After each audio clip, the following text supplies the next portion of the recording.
भेटली म्हणून नाराजगी नाही। सुरुवातीला 2 वर्षापासून पक्ष आदेशाने आम्ही विधानसभेमध्ये काम करत होतो। मुख्यमंत्री साहेबांनी त्याचे आदेश तसे दिले होते की वैभव विधानसभावर तुला काम करायचंय। त्यांनी त्या पद्धतीने मला तशी ताकद दिली, त्या पद्धतीने त्यांनी मला मार्गदर्शन केलं। त्या पद्धतीने दिंडोशी विधानसभेवर जी आज आपल्याला ताकद दिसते, ताकद उभं करण्याचं काम वैभव बरडकरने केलं। परंतु जेव्हा लोकसभेची निवडणूक आली तेव्हा मला लोकसभेचा निरीक्षक म्हणून जबाबदारी देण्यात आली। त्या जबाबदारीनुसार मी अखंड लोकसभेमध्ये, तुम्ही खासदार साहेब पक्षाने माझी स्तुती केली, माझा तेवढा सन्मान केला। आपण ती लोकसभा हातातून गेलेली लोकसभा आम्ही खेचून आणली। आमच्या सगळ्या कार्यकर्त्यांची टीम, महाराष्ट्र विकास प्रतिष्ठानची टीम, आम्ही सगळे दिंडोशी विधानसभामध्ये असे जमिनीपासून कामाला लागलो आणि आम्ही ते खेचून आणलो। आणि आणल्याच्या नंतर त्या सतत 2 महिन्यामध्ये 4 महिन्यामध्ये आपण एवढ्या लोकांमध्ये आलो की लोकांची इच्छा झाली की वैभव बरडकर यांनी विधानसभा लढावी। परंतु पक्षाच्या स्ट्रॅटेजीमध्ये भारतीय जनता पक्ष, आपण रिपब्लिकन महायुतीच्या स्ट्रॅटेजीमध्ये कुठेतरी आपण बसलो नसू, म्हणून दुसऱ्याला संधी देण्यात आली आणि दिलेली संधी ही पक्षाने दिलेला आदेश आहे।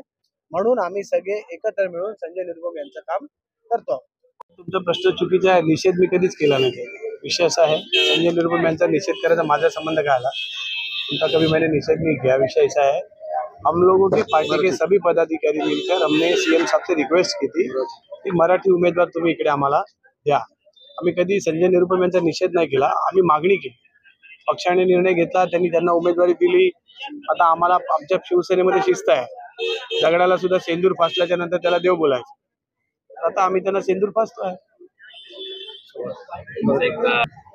गार्डनचं प्रकरण असं आहे, शारदाबाई गोविंद पवार उद्यान हे आम्ही राष्ट्रवादीमध्ये असताना शरद पवारांच्या आईच्या नावे आम्ही एक उद्यान उभारण्याचा आमचा संकल्प होता आणि त्या उद्यानाचं नामकरण आणि त्याचं ते महानगरपालिकेमध्ये गार्डन डिपार्टमेंटला हे नाव देण्यात यावं यासाठी प्रयत्न करून आपल्या पत्र व्यवहाराने आपण ते नाव मिळवून दिलं। त्यावेळेला आताचे विद्यमान, आता त्यांची महाविकास आघाडी आहे, त्यांनी त्यावेळेला भरपूर विरोध केला आणि ते जे मैदान आहे त्या ठिकाणी आदित्य ठाकरेंना स्केटिंग पार्क बनवायचं होतं, परंतु पार्किंगचा इश्यू झाला। त्यांना गाड्या, बाहेरची लोक आतमध्ये येऊ शकत नाही, हा गंभीर विषय झाला आणि त्याला आम्ही कंप्लीट विरोध केला की आमच्या आप्पापाडा आणि कुरार विलेज मधला सामान्य वडील हा आपल्या मुलांना बॅट घेऊन देणं त्याला कठीण आहे आणि त्या परिस्थितीमध्ये तुम्ही स्केटिंगचा इकडे मोठा पार्क बनवणार, स्केटबोर्ड एक कमीत कमी 5-7 हजाराला येतो, एक 200 रुपयाची बॅट घेऊन देणं जे आई वडिलांना कठीण आहे, त्या मुलांना तुम्ही ह्या सगळ्या गोष्टी इकडे होणार नाही आणि मग तुम्ही त्याचं प्रायव्हेटायझेशन करणार आणि बाहेरच्या संस्थांना देणार आणि फक्त मोठी लोक तिकडे येणार आणि त्याला आम्ही नगरसेवक म्हणून आणि विभागातून आपण त्याला भरपूर विरोध केला। ते विरोध केल्याच्या नंतर त्या कालांतरामध्ये सरकारच पडली महाविकास आघाडीची आणि सरकार पडल्याच्या नंतर मी मुख्यमंत्री साहेबांना जेव्हा त्यांना भेटलो तेव्हा पहिल्यांदा मी त्यांना सांगितलं, साहेब मी असं उद्यानाचा मी प्रकल्प कंटिन्यू हातात घेतलेला आहे आणि त्याला निधी मला महाविकास आघाडी सरकारने उपलब्ध करून दिला नाही। आता पालकमंत्री कोण होते तुम्हाला माहिती।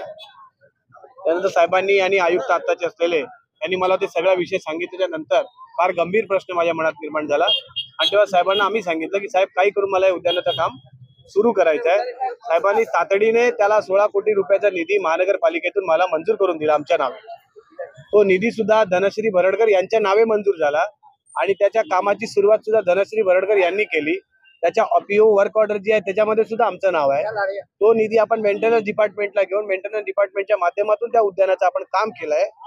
परंतु श्रेय लाटण्यासाठी लाचारी जी सुनील प्रभूंनी केली ती मंजूर नाही।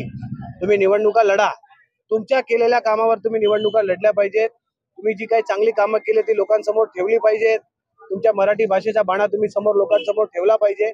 पण खोटं बोलून जर तुम्ही निवडणुका लढत असाल तर ते तुमची लाचारी आहे आणि त्या लाचारीचं आम्ही कधी समर्थन करणार नाही, त्याला तर विरोध करायलाच लागणार। नाराजगी तुमची